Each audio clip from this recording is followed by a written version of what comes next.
Mesdames, Messieurs, merci d'être avec nous. Bienvenue pour cette nouvelle démonstration du côté de l'espace Démotech au sein du FIC édition 2023.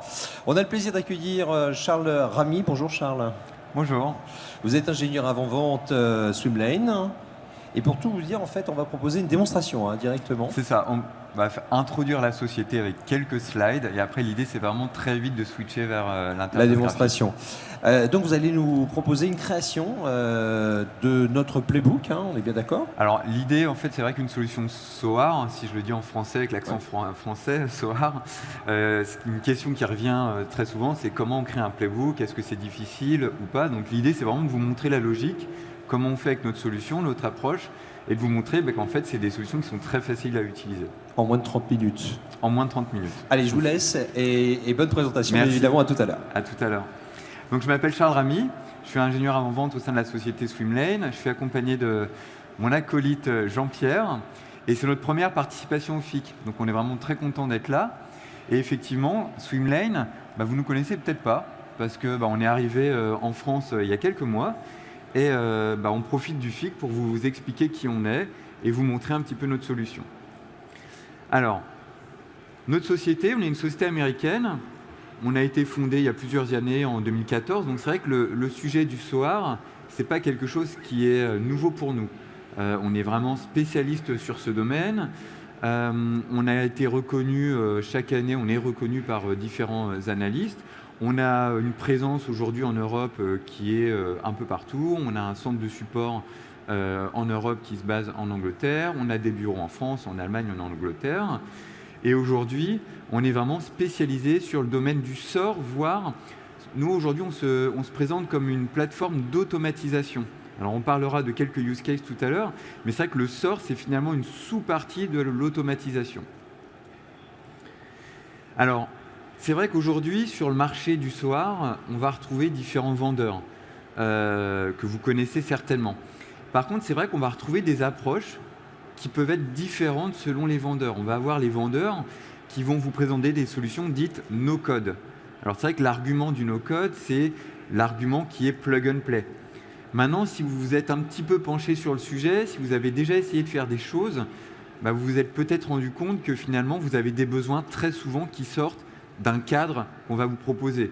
Vous allez revenir vers nous, vous allez nous dire « oui, mais moi, j'ai telle application maison, je veux que ça marche avec ». Donc, c'est vrai que le no-code, ça se prête bien quand on a des use cases qui sont très simples et qu'on ne veut pas aller faire quelque chose d'autre. Le full code, c'est l'inverse. Pour le coup, le full code, on peut tout faire. On peut tout faire parce qu'il suffit de le développer. Par contre, c'est vrai que ça peut rebuter certaines personnes, certains clients, parce qu'il faut avoir des développeurs, ça prend du temps, c'est pas nécessairement supporté. Donc c'est vrai que le meilleur des mondes, c'est ce qu'on appelle le low-code. Donc nous, on est dans ce domaine-là, c'est-à-dire qu'on va fournir à nos clients des choses qui sont préconfigurées, pré-packagées, et par contre, on va avoir la capacité d'ajuster, d'aller tuner, de recréer des connecteurs si vous le souhaitez. Donc c'est vraiment notre approche, avoir une solution qui soit simple à utiliser, mais qui pour autant peut être flexible. Et c'est vrai qu'aujourd'hui, on a vu déjà des clients qui sont équipés de solutions SOAR.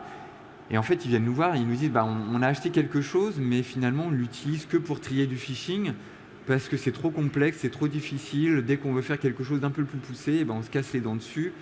Donc c'est pour ça qu'ils viennent nous voir, pour avoir quelque chose de plus simple à mettre en place. Donc aujourd'hui, notre solution, on veut aussi qu'elle soit utilisée par le plus de personnes possible au sein de l'entreprise. Alors après, il y a peut-être des contraintes commerciales, parce qu'il y a des solutions où le prix est en fonction du nombre d'utilisateurs. Alors nous, on a une approche différente, mais c'est vrai qu'on veut vraiment offrir notre solution, par exemple dans le domaine de la sécurité, aussi bien à un CISO, qui lui va être plutôt intéressé d'avoir des rapports high level avec des KPI, qu'un SOC manager, où lui, c'est plutôt les SLA, les métriques comme ça qu'il va avoir envie de regarder, et évidemment au security analyst, parce que l'idée du SOAR, c'est quand même de simplifier la vie du security analyst, de lui rendre le travail plus facile et plus efficace surtout. Alors notre solution, elle a vraiment une philosophie, comme je vous le disais, low code. Ça veut dire qu'on a déjà par exemple un marketplace dans lequel vous allez pouvoir télécharger, installer des connecteurs avec des solutions que vous utilisez. Ça peut être des firewalls, je ne vais pas citer de marque, mais des firewalls, des EDR, des SIEM. Donc on a cette notion de connecteur déjà préconfiguré. Et puis après, j'aime bien le titre, une plateforme pour les inventeurs. Parce que c'est vraiment une plateforme qui va vous permettre de réaliser vos automatisations. Avec Jean-Pierre, on a eu des clients qui sont venus nous voir, mais pour des use cases complètement improbables. On a un hôpital qui est venu nous voir le premier jour, et l'idée, c'est d'essayer d'automatiser et de réduire les coûts énergétiques. Donc, aller se connecter sur les systèmes de chauffage, en fonction des thermostats, de faire baisser l'électricité. On a vu d'autres clients où c'était manipuler des fichiers. Donc, évidemment, aujourd'hui, on est là pour parler du SOC, mais c'est vrai qu'on peut avoir tout un tas d'automatisations qu'on va pouvoir mettre en place. Donc, les use cases, ça va être vraiment à vous de les définir.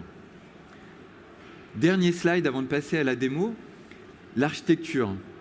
On a décidé, parce qu'on sait que vous avez des contraintes, des besoins qui sont différents, on a voulu vraiment vous apporter une plateforme qui soit, alors multiplateforme pour le coup, c'est-à-dire qu'on peut l'avoir aussi bien dans le SaaS, on peut l'avoir en mode on-premise, on peut l'avoir sur AWS, Azure, GCP. Donc c'est vrai qu'on veut qu'elle soit la plus simple possible à déployer en fonction de votre appétence par rapport au cloud ou alors au mode on-premise. Donc c'est vraiment à vous de choisir, c'est la même solution. Et puis après, on va avoir les use cases que vous voyez sur la gauche, que vous allez définir qui sont pré-packagés. Et puis après, c'est à vous de définir des use cases qui peuvent être au niveau de la fraud detection, pourquoi pas les ressources humaines. Enfin, les scénarios, c'est vraiment, on dit en anglais sky is the limit, mais c'est un peu ça quand même. On va pouvoir vraiment automatiser tout un tas de choses qui ne sont pas nécessairement liées à la sécurité. Donc je vais passer maintenant à la démo, parce que c'est vraiment l'idée de cet atelier, c'est de vous montrer comment la solution fonctionne.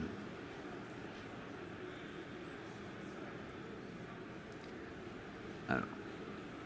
Donc, on a essayé d'imaginer un scénario pour que ce soit très concret. Donc on est au FIC aujourd'hui. Au FIC, il y a des vendeurs et il y a des clients. Donc j'ai imaginé un scénario où je vais envoyer des informations de type visiteur à la plateforme. Donc je vais avoir des visiteurs de type vendeur, des visiteurs de type client. Et j'ai un champ dans lequel, pour un vendeur, je vais dire mon domaine d'activité. Par exemple, Swimlane, nous, on vend du SOR. J'ai mis, parce que j'ai déjà mis chez Nozomi, Armis, là, j'ai mis OT. J'en ai un autre qui fait de la protection d'API, donc j'ai mis API. Et puis, j'ai mis des vendeurs fictifs, des clients fictifs, et j'ai mis par quel domaine ils étaient intéressés au FIC. Et l'idée, c'est de faire croiser les deux, de les mettre en relation. Donc, j'ai d'abord créé ce qu'on appelle une application au sein de Swimlane. L'application, c'est la manière dont on va afficher les données dans la plateforme Swimlane. Donc, vous voyez, j'ai créé des champs où là, je vais avoir le titre, c'est FIC User. Alors, c'est vrai que j'aurais pu tout mettre en français. Donc là, je vais avoir le first name, last name, compagnie. Et à chaque fois, vous dites si c'est des champs qui sont en read-only, si c'est des champs qui sont modifiables ou pas, si on peut les cacher également.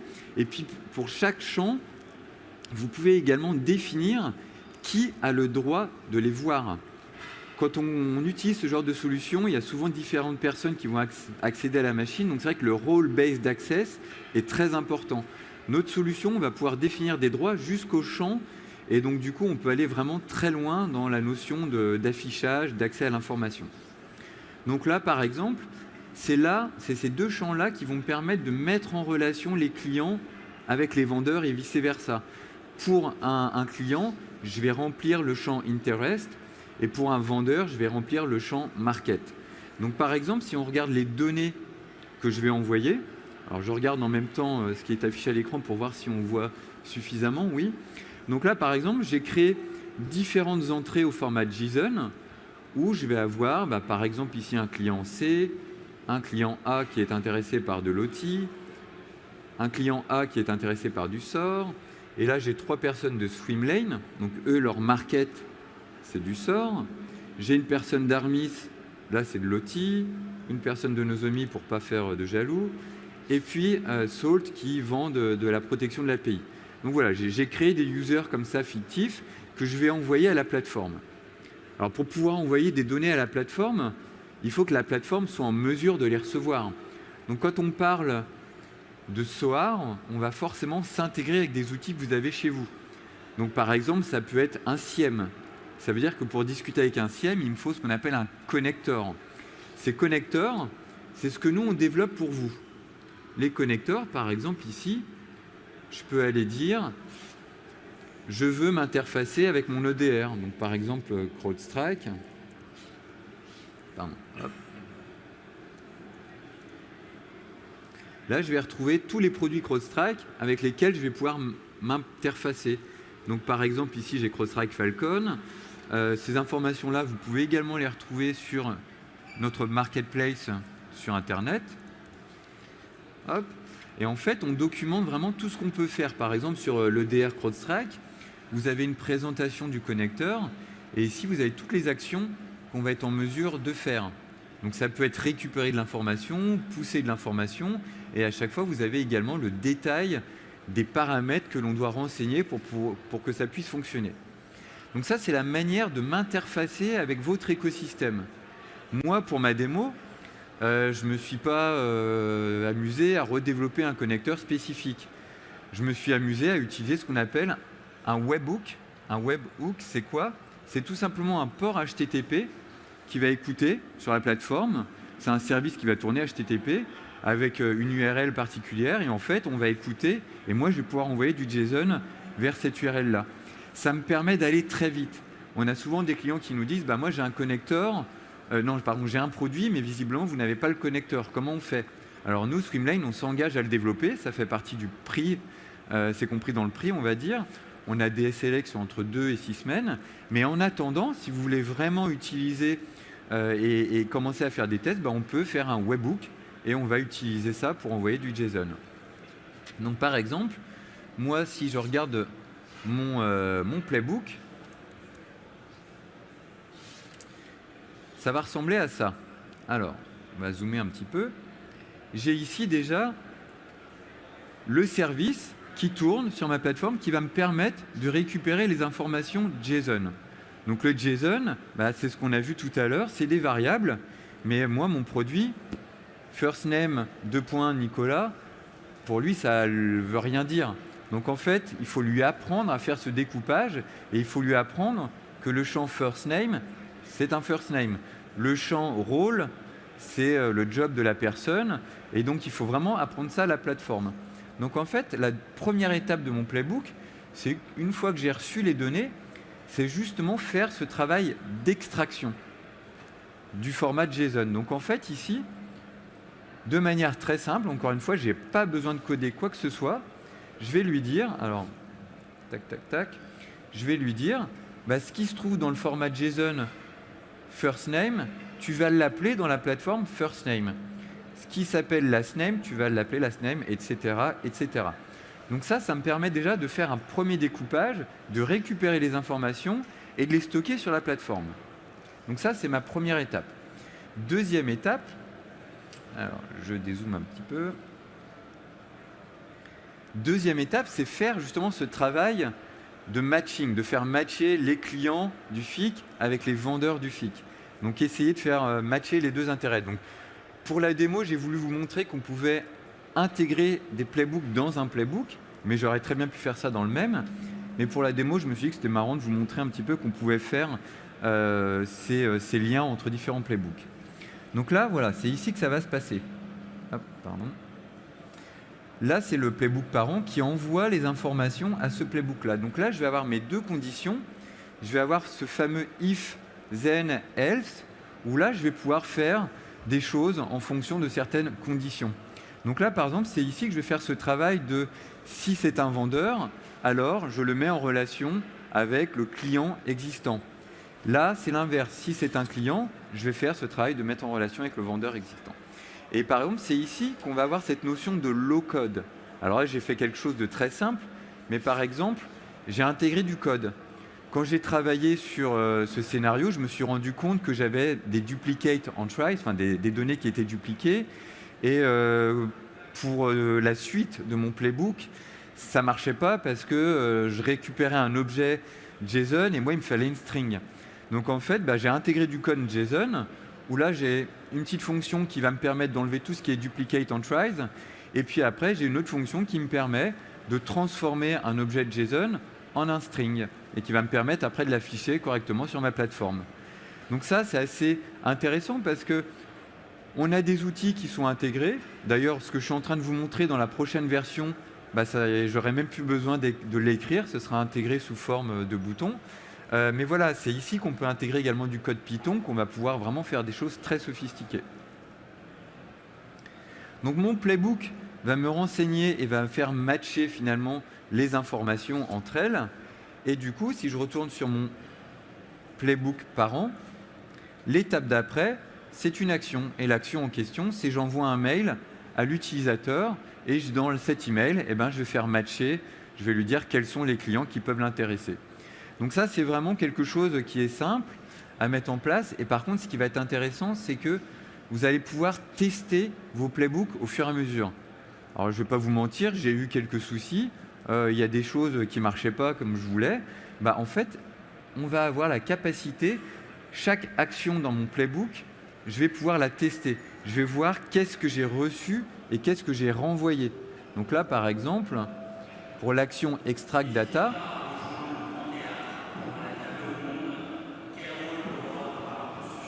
je suis désolé, j'attends la fin de l'annonce. Donc là, par exemple, c'est le résultat de l'extraction. J'ai bien réussi à extraire les champs du JSON que j'ai reçu. Là, après, vous pouvez aller voir qu'est-ce qui s'est passé pour la deuxième action.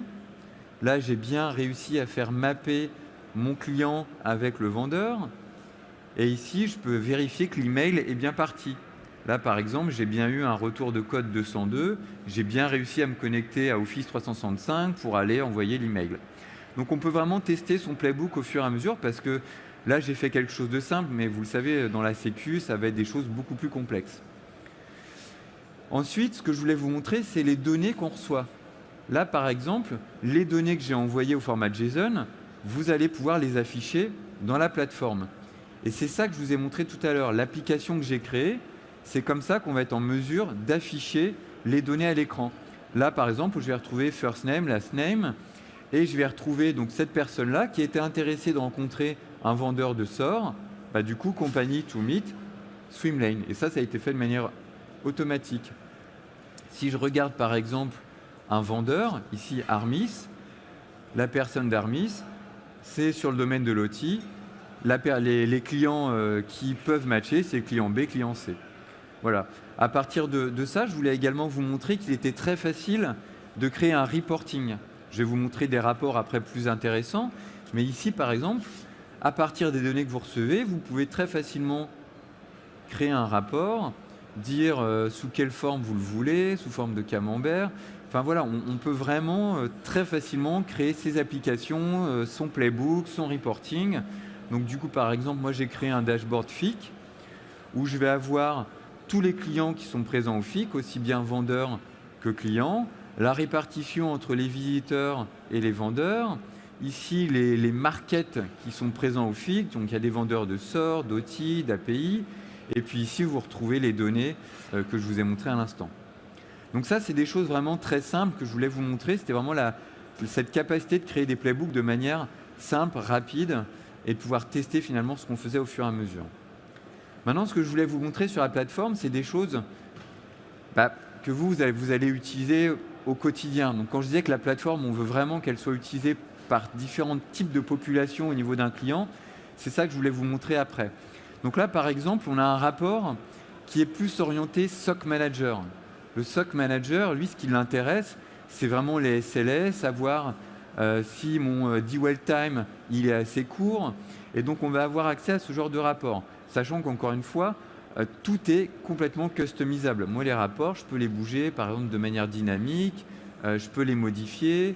Ici, par exemple, ça, c'est quelque chose qui est assez sympa. Alors, je suis désolé, on ne voit pas très bien à cause de la résolution, mais par exemple, vous pouvez faire matcher des familles d'équipements, savoir quelle a été la détermination, donc est-ce que c'était un true positif, un faux positif, et surtout savoir l'automatisation, est-ce qu'elle a été la remédiation, est-ce qu'elle a été automatique, semi-automatique, manuelle.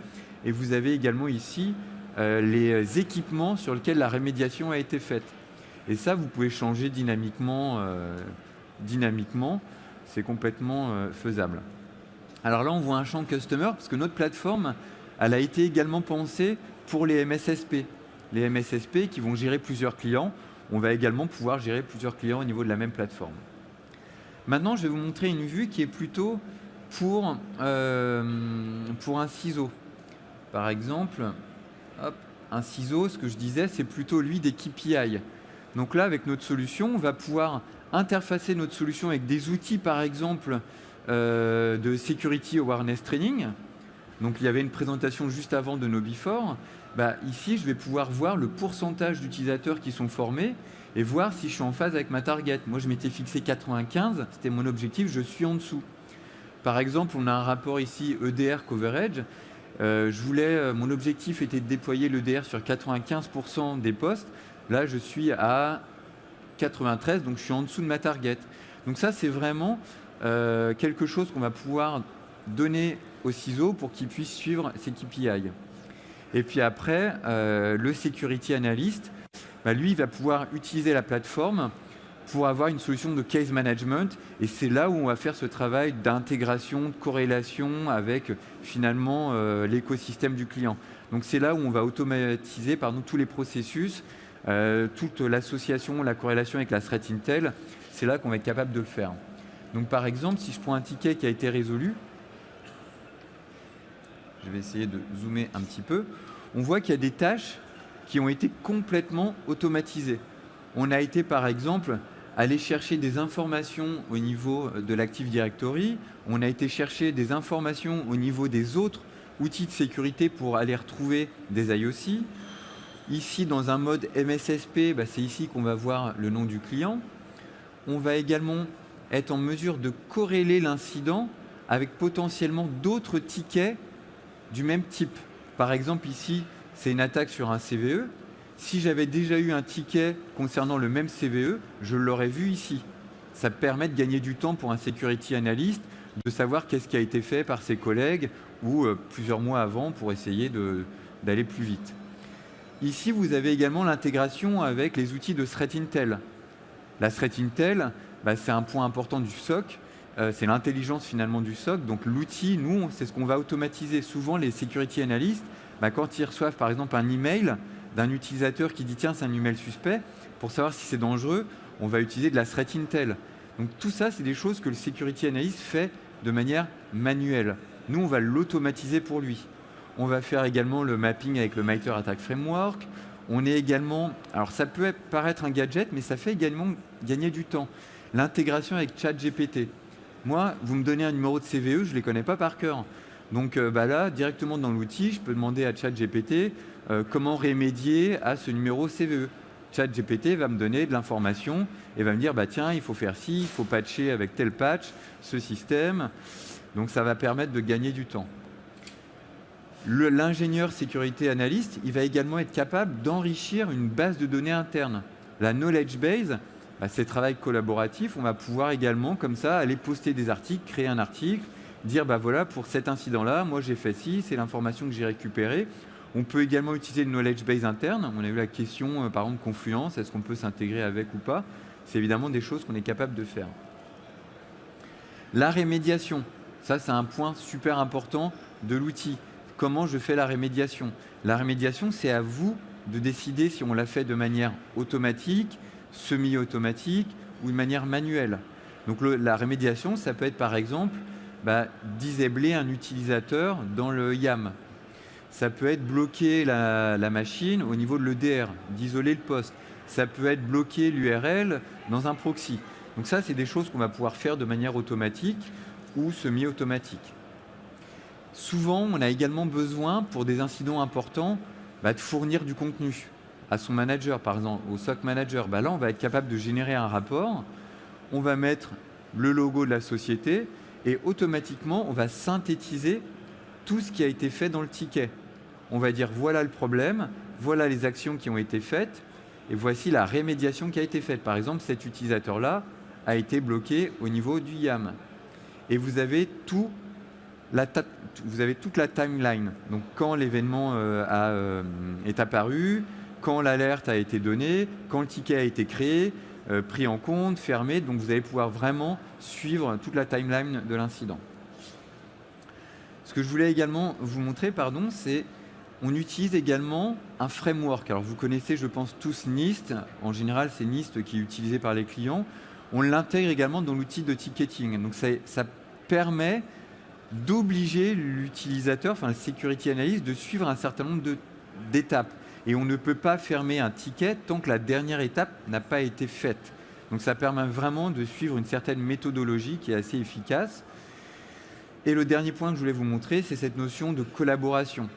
On est également capable d'aller rajouter des notes dans le ticket, mais également de communiquer, pourquoi pas avec le client si on est un MSSP, ou en interne avec d'autres équipes, par exemple avec du Teams, avec du Slack, pour pouvoir demander, poser des questions.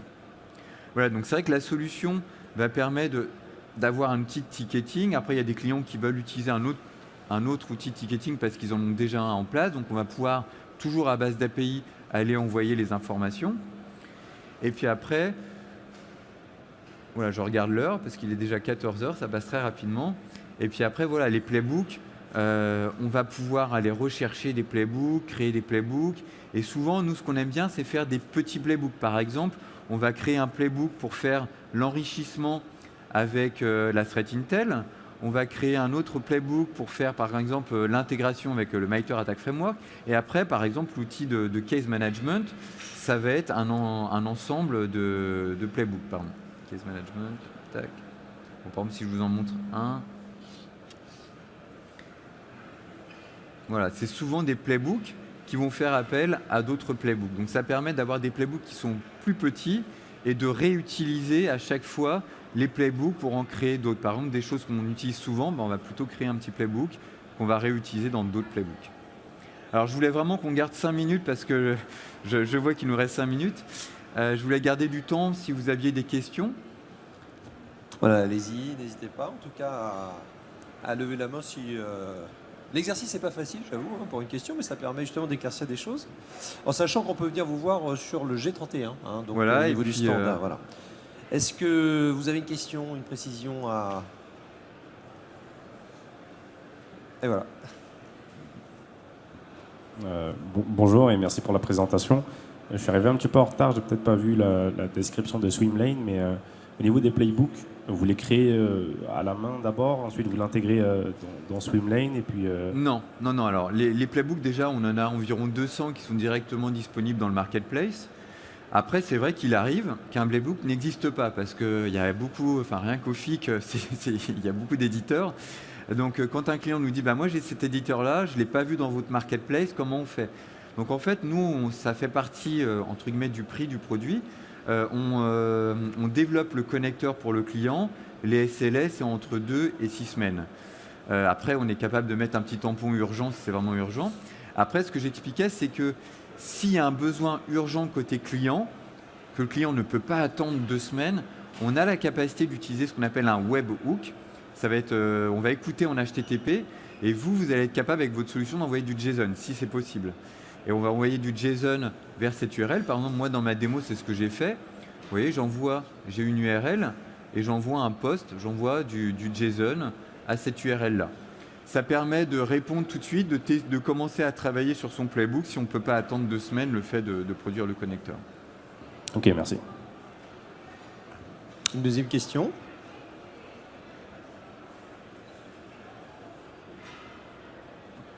Jean-Pierre, vous n'avez pas de question à poser à votre collègue, je veux dire. C'est possible? Non? Écoutez, on va clôturer. J'aimerais quand même vous remercier. Bravo pour cette présentation. Merci Charles Ramy, bravo. Merci à vous. On vous retrouve donc au stand G31. Si vous avez des questions donc à émettre, n'hésitez pas. Une rencontre à faire bien sûr avec Swimlane et son équipe. On pourrait donc sans problème avoir des cas personnalisés bien sûr et des précisions selon vos problématiques. Merci à vous.